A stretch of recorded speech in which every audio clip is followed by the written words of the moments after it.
Hey everyone, how's it going? My name is James and welcome back to the Soundline.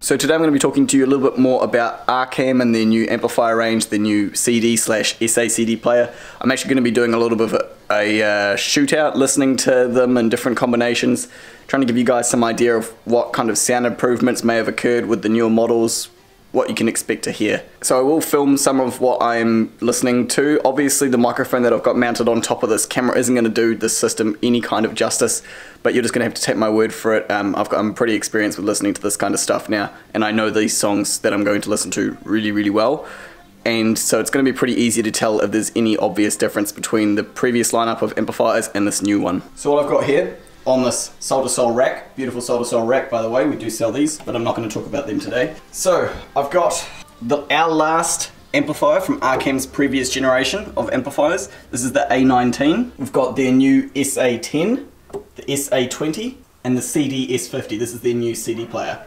This here is just a Blue Sound Node network streamer. Don't worry about that. I will get into that a little bit later on, as I'm going to use it for a little bit of a comparison between streaming high resolution ripped /SACD files and playing the SACD itself on the player, and that's actually going to be a really cool comparison because we'll be streaming files, high resolution files, from our audiophile grade reference streamer or server over there into the amplifier through this, and then we'll be able to compare it to playing the raw CD straight on the CD player. I think the CD player should beat it. In an ideal world, the CD player should beat the streaming version, but you never know. That file is coming from a reference audiophile grade server, so we shall see what it sounds like. So what I'm going to do, I'm going to kind of go through them step by step and do A/B comparisons between them.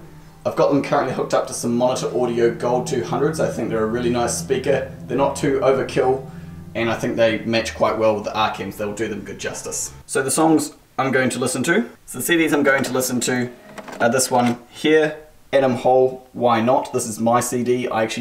The cover for it is home, so I'm actually unfamiliar with the names of the songs on this CD, but I do enjoy the album, and I think it's a really nice acoustic guitar album. And then I've got an SACD version of Dark Side of the Moon. This is an awesome sounding CD. We honestly believe that this SACD here actually sounds better than the LP, better than the vinyl, and that's saying something. Only certain albums and certain types of music will sound better on CD than vinyl, but I think the fact that this is SACD, which stands for Super Audio CD, or if you want to get technical, basically it means that as opposed to having FLAC or WAV files on it, it has Sony DSD 1-bit files on it. It sounds really good. So I'm going to listen to a song on that and a couple of songs on this that I really like from the back half of it. I'm going to listen to the CD player on the A19 and then the CD player on the SA10 for both the SACD and for the CD. And the reason I'm starting off with that combination is because they are the same power rating. So both of these amps here are rated about 50 watts per channel, RMS. And once I've done that and I've sort of determined whether I think the newer model sounds better or worse, hopefully not, but hopefully the new model sounds better, or even just different. If it's not an improvement, it might just be a different sound. Once I've sort of determined that, I'll move on to the SA20 and see what that little bit of extra power, what that extra 30 watts per channel will do if you're thinking about, do I buy the SA10 or the SA20? I do believe the SA20 is also part of Arcam's true Class G lineup. I'll double check with that and get back to you. Okay, so I just checked on their website and I am correct. So the A19 and the SA10, they are Class AB amplification, good old standard AB. And then the SA20, their higher power model, which is 30 watts extra per channel, this is their Class G amplification. Class G is not a common class of amplification, it's actually Arcam's patented own type of amplification class. Basically what they wanted to do was they wanted to try and achieve the same level of purity you can get with Class A without all of the, I guess you could call them downfalls of Class A, like massive amounts of heat and huge power supplies and lots of energy loss and that kind of thing. So they're going for an efficient amplification style that sounds more like Class A. Something Terry, my boss, told me about it. One good way you can kind of imagine the difference between Class AB and Class A is in a sine wave, you know, you've got your level and your time scale. A sine wave that goes over the 0 point, that's like Class AB. And then as it flops from the positive side to the negative side on the different rails in the amplifier, there is a very slight computerized tick in there from a transistor.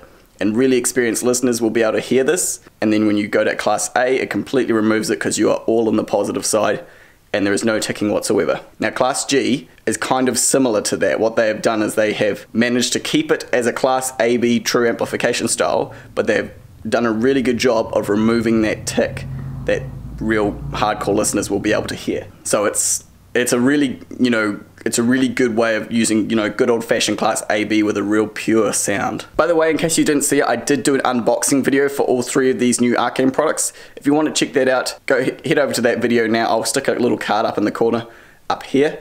This is my last video that I uploaded. Go check it out. Watch that.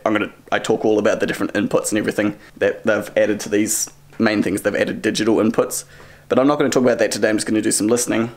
So let's get into it. So I'm going to start off with just a standard CD in the Arcam CD player with their previous amplifier, the A19. This may be really choppy coming up with this kind of filming because obviously if I play too much audio or if I record too much audio, I'm going to get a copyright infringement. So I'm just going to play little sections of it and kind of jump through it, and then I'll give you my feedback.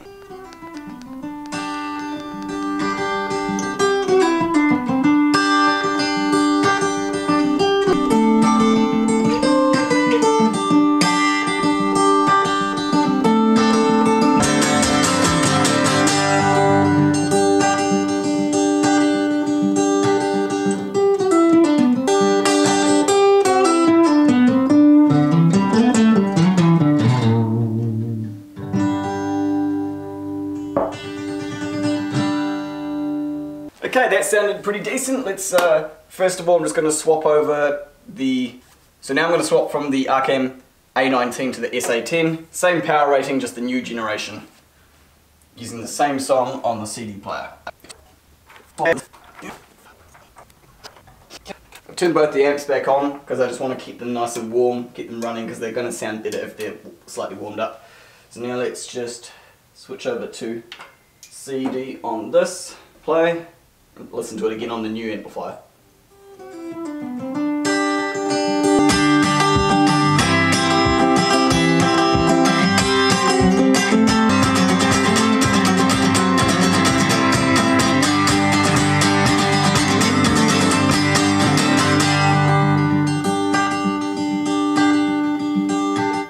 Okay, first impressions are good. I have noticed a difference between the SA10 and the A19. I'm going to talk about it after I have tried listening to the SA-CD as well and see if that exhibits the same difference. And in this one I am going in the reverse order. I'm listening to the SA10 first and then the A19. Just means I don't have to swap over the speaker wires and the RCAs as many times. So I should notice a serious difference going from the SA10 to the A19 in reverse order as well.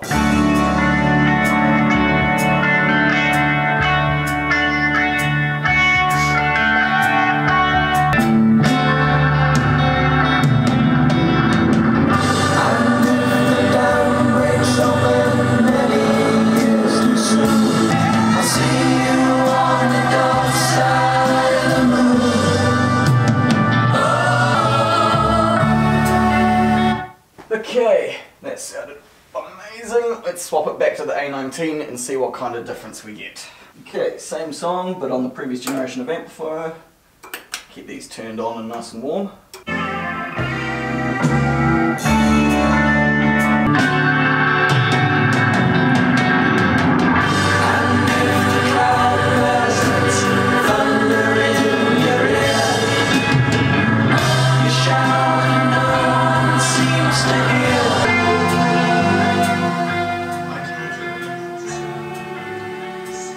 Okay, the verdict is in. Okay, so the answer is yes. I can notice a serious, well maybe not serious, I can notice an audible difference between the SA10 and the A19.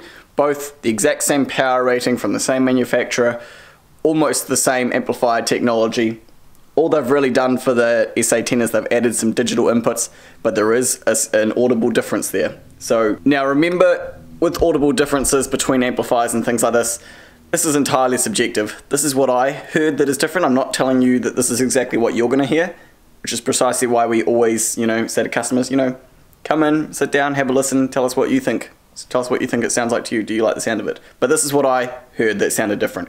Okay, so with the A19, beautifully clear, lots of clarity, lots of bass, everything that sounds great, which is why we've always loved Arcam. You get a beautiful stereoscopic image of what's going on right around here. But then when you listen to the SA10, what I found, there was definitely more, it was more three-dimensional, okay? So you got a lot more awareness of what was occurring at the back of the soundstage, what was occurring at the front, up high, down low, so that, you know, you could really piece together a three-dimensional image of what's going on in the music, okay? So you've got, like, you can pick your, there's always really good left and right balance because you have two sources of audio, so you can see, like, you know, singer over here, guitar over here.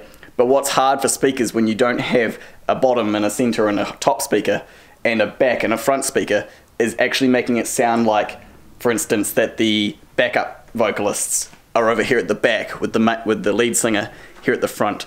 So that's what I got with the SA10 over the A19. I got a lot more three-dimensional soundstage as opposed to just a nice clear two-dimensional one. I felt like listening, when you compare them, I felt like when I was listening to the A19, like I was just watching a great big TV displaying what was happening. It felt very one-dimensional, very flat, great left and right pan, a little bit of up and down, but no actual depth. But then you move to the SA10 and all of a sudden the speakers almost perfectly reproduce what you would expect to see if there was a little performance going on here, like a stage with the drum kit at the back and the lead singer at the front, a lead guitarist, backup vocalists. That's what I found. So I guess the long and short of it is that the new amplifiers do appear to so far sound better than the previous generation of amplifiers. Now I haven't got an A29 or an A39 to compare against the SA20, which is their previous generation Class G amplifiers with higher power outputs. But what I think I'll do now is I'm going to listen to the SA10 and compare it with the SA20, and I'll see if there's any difference in clarity, since they are very similar but are a different amplification technology. Obviously the SA20 being 80 watts Class G over 50 watts Class AB, there is going to be a bit more power there. It's going to have a little bit more presence in the thump. So I'll have a listen to that next and see what I think. And I think I should have mentioned there was just a hair, just a tad more clarity with the SA10 over the A19. And when I say clarity, I mean just preciseness of things like, you know, really high-end treble. You can really tell these sorts of things when you've got things like hi-hats, particularly in that song. The more finer that clarity is, the much more detailed the picture is. It's like how small can you make a pixel on a TV, that kind of thing. So there was just a small amount of clarity in that way, but the big difference was the three-dimensional sound stage. So let's, oh gosh, I've just realized my autofocus was turned off. I'm sorry for that whole last scene being out of focus. That's better. So let's now switch from the SA10. Oh, sorry, we're actually on the A19 at the moment, but we're now going to listen to the SA10 again real quick, and then I'll listen to the SA20 and see what kind of difference I get between those two there, because this one, as I say, is more powerful. It's a different type of amplification. Let's rip into it. So we are pretty much done with the A19 now, so we can turn that off. I'm going to listen to the SA10 again real quick, just to confirm my statements about what I'm saying, so I get a really good idea of what that sounds like, and then we'll move up to the SA20. I'm not going to listen to the Adam Hole acoustic guitar CD again. I think the SA CD for Pink Floyd just holds so much over that in terms of clarity and quality of audio and dynamic range, so I'm just going to stick with that, because really that's just maximising the possible sound quality that we can feed into the system, and that way any dips or low points in quality are going to be exposed. Alright, so we are on CD. Let's turn the volume down. We want to play that again. Just going to listen to this real quick.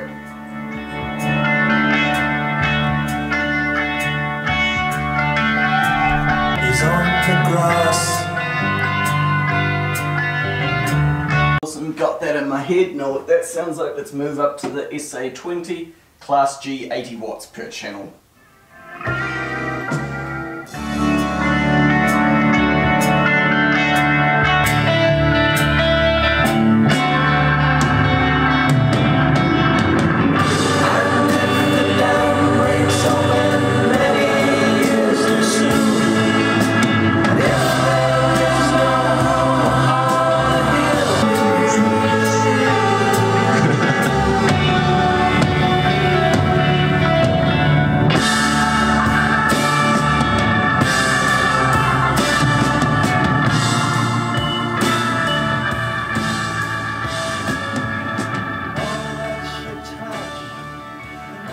Okay, so differences in sound between the SA20 and the SA10. Let me just run through it again. Class AB 50 watts per channel, Class G 80 watts per channel. 3, maybe 4 things I noticed. Okay, so 80 watts per channel, so 30 watts more. Yes, there is a lot more oomph, a lot more power to the sound. The bass is just stronger. Even the mid-range kind of gives you a little bit more presence, a little bit more hit. And gives you that more feeling of being in a loud environment whilst it's still sounding clear. So that's the first thing. Second thing I noticed was, and I think this must be something to do with the Class G, I just found that on harmonics and on chords where there is, you guys know what a harmonic is, when there's, you know, multiple singers singing at the same time, different notes, but they harmonize together. With the Class G amplifier, those just seem to blend and smooth out a lot more. I'm not really sure why, but I found that on the Class AB amplifier, on the SA10, they just kind of seem to battle for dominance, whereas on the Class G, they just really smoothed out. And that was the same for, you know, instrument chords as well. When you've got the same thing, different notes that harmonize well together, they work really, really well. So that's the second thing. There was, I don't know if you would call this clarity, but there was more of an openness to it. It felt a bit more airy. I mean, this is why it's so hard to describe the differences in sound when you're talking about, you know, hi-fi stereo, because the differences are so subtle that it's really hard to think of adjectives and words to describe it. But put it this way, on the SA10, I didn't really notice before, but on the SA20, I could hear every single time the singer or one of the singers took a breath in and went, you know, you get that really, really detailed, open, airy sound, just like of them breathing in, and it makes it feel a lot more live and realistic. So that was the third thing. Was there a fourth thing? Yeah, no, I'd say that was it. So obviously the extra power, more bass, more punch, more hit. Class G, for some reason for me, it really seemed to smooth out those harmonics and those complementary chords. And then, yeah, something else to do with the Class G. I think it just made it more open and airy and made it sound like the voices were real and being replicated in real time and not trying to be over synthesized or produced by a studio. It sounded very, very realistic, which I guess is what you're trying to achieve. So there we go. That's the difference between the SA10 and the SA20, what you're getting for the extra however many dollars it is in your country to go from the 50 watt amp to the 80 watt amp. So now, the final thing I want to do is listen to that song again on the SA-CD player real quick, so it's fresh in my head. And then I'm going to listen to a high resolution DSD file, which is actually the ripped version of what's on that CD player from this Blue Stream. And the audio for that comes from these over here. These are our reference series Antipodes audio music servers. So this one here has a hard drive with a whole bunch of music on it. This one is a renderer, which then goes out to a DAC, either that one or the one in the back of this SA-CD player here, and then through to our reference preamp and power amplifier. But since it's hooked on the network, what we're able to do is grab and render all the files that are on our library here and play them through, you know, network streamers in different locations like this one here. So it is hooked up with Wi-Fi, so that may come into play, but we will have a listen to it on this and compare it to the CD player. And the reason I just want to do that is just because of the fact that I know that the music file, which is on that server over there, is absolutely 100% uncompressed, top of the line audio. That's why we use it with our audio file grade reference level systems. So all I'm trying to do, if possible at all, is try and detect any flaws in the sound coming from the Arcam SA-CD player. I want to really test it and put it up against something quite high quality. I have actually already had a listen and compared this SA CD player to an esoteric CD player hooked up to these amplifiers, and there was a notable difference. So the CD player isn't, the SA CD player isn't, you know, audiophile grade. It can't compete with something like esoteric or Accuphase. But it'll be interesting to see what happens if I stream it from the server over there. So let's do that. And you know what, something else I'm going to do as well, since I already just listened to that song on this CD player through RCAs, what I can now do is try and listen to it through a digital SP-Diff coaxial cable, because that is one advantage to these new Arcam amplifiers over the previous generation. They now have digital inputs. I think they have 1 optical and 2 coaxial, so 3 more digital inputs. So I'm going to try listening to the song from the CD player over digital first. So if I unplug this from the back of here, like that, I plug it into this is the digital output, like that. And now I switch this to BD for Blu-ray disc, which is that one there. And it will probably tell us what kilohertz it's going to play at. So if I hit play, oh right, it's plugged into the wrong amp. Let's fix that. Let's just pause that there. Into, I can see what input is what. The top, that's Blu-ray disc there, BD. There we go, we're getting 88.2 kilohertz coming from this.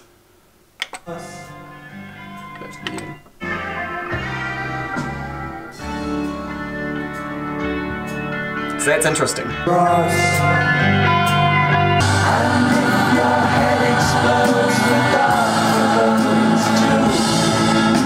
I'll see you on the dark side of the moon.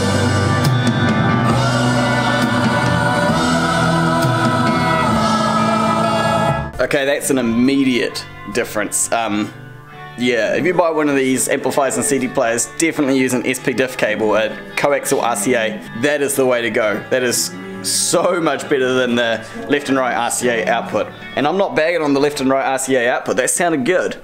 But as soon as I went to digital and sampled it, used the 32-bit DAC in this, sampled it at 88.2 kilohertz, that is just a crazy amount of quality difference. So like, give you a couple examples. The hi-hat, the little in the intro to that song, on the digital, you hear it carry, because when someone steps on a hi-hat, it doesn't just go and that's the end of it. There's actually a little bit of a resonance there as it is a percussion instrument. Percussion instruments, they resonate once they come into impact, you know, they make the initial sound and then they have to use kinetic energy to eventually dissipate the energy. So the hi-hat, it continued on, you could hear it in the background there, really clear. And then the bass and kind of the harmonics of the song was just so much more expansive and powerful. It sounded like there was just a great big solid wall of bass, this whole wall across, and it went out wider than the actual speakers. It came out here to the corners. So that real massive soundstage really came through. That's the way to listen to that CD player, hands down. Let's try it through the music streamer now, see what that sounds like. Let's grab the shop iPad. If I just go to Rune, this is the app that we use to control our streamers. Choose our source, we want the Node 2. Okay, so see here we've got 2 copies. We've got a CD and a DSD64, if that would focus. So DSD64 version, this is the high bit rate. And now I'm just going to choose brain damage. Pause it. So if you remember, we were on 88.2 kilohertz. And now if I take this out of here and plug it into the coaxial output of this, okay, so we've gone up to 176.4 kilohertz, but that may change when I hit play. Have a listen to this, see if it's any better or worse. The lunatic is on the grass and daisy chains and laughs. Got to keep the lunatic.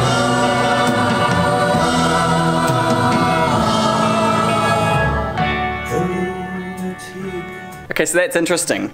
That sounded a lot more like what the CD and the SA CD player sounded like when I was using the RCA cables. It doesn't quite have the same level of openness and soundstage that the SP-Diff digital cable had.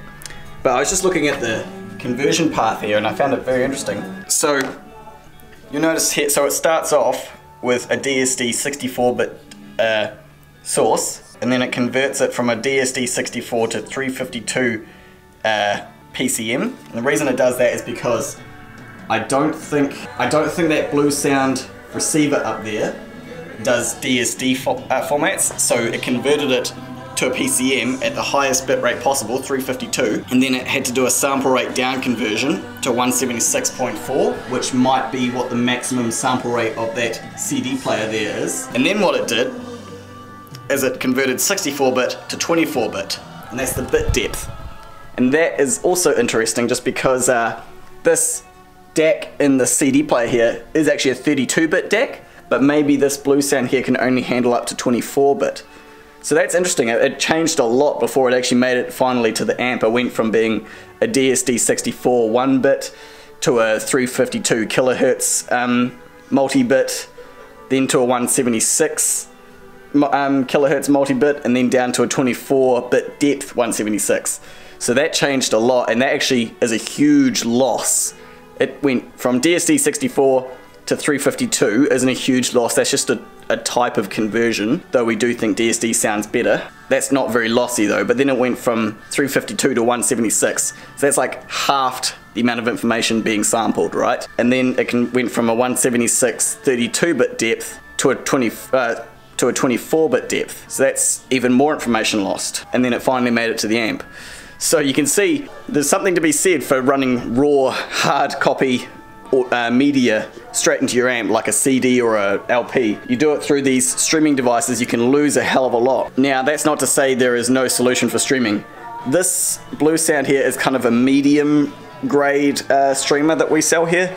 Sonos would be our cheapest, Blue Sound would be the next best, Meridian the third best, and then having something like one of those Antipodes servers directly plugged into a DAC over there would be the reference best you could do, and that would be lossless. But then what you find is even though you're running full quality, nothing lost into your amp, it still will sound different to running say a CD or an SA-CD or a LP, you know, it's all about personal preference and what you like the sound of better. So yeah, the CD player, I guess what I'm trying to say is that of all of these combinations that I've done, the best sounding one so far has definitely been just playing the SA-CD in the player using an SP-diff coaxial cable going straight into the amp. That was the best sound. Yeah, that's the verdict. Okay guys, well that is going to be it from me today. I hope you've enjoyed this video and found it helpful. I hope it's helped some of you decide whether maybe you want to look at the previous generation of Arcam or whether it's worth going to the new version. Maybe you're trying to decide whether you wanted the SA10 or the SA20. Do you need the extra power? It's not, as I was saying earlier, it's not just about extra power and volume. There is definitely some noticeable clarity and pureness in there. So thank you guys all for watching this video. If you have any questions, drop them down in the comment section and I'll do my best to answer them. Give this video a thumbs up if you thought it was useful or enjoyable. Let the music play and I will catch you in my next video. Ka kite anō. And if the cloud bursts, thunder in your ear, you shout and no one seems to hear. And if the band you're in starts playing different tunes, I'll see you.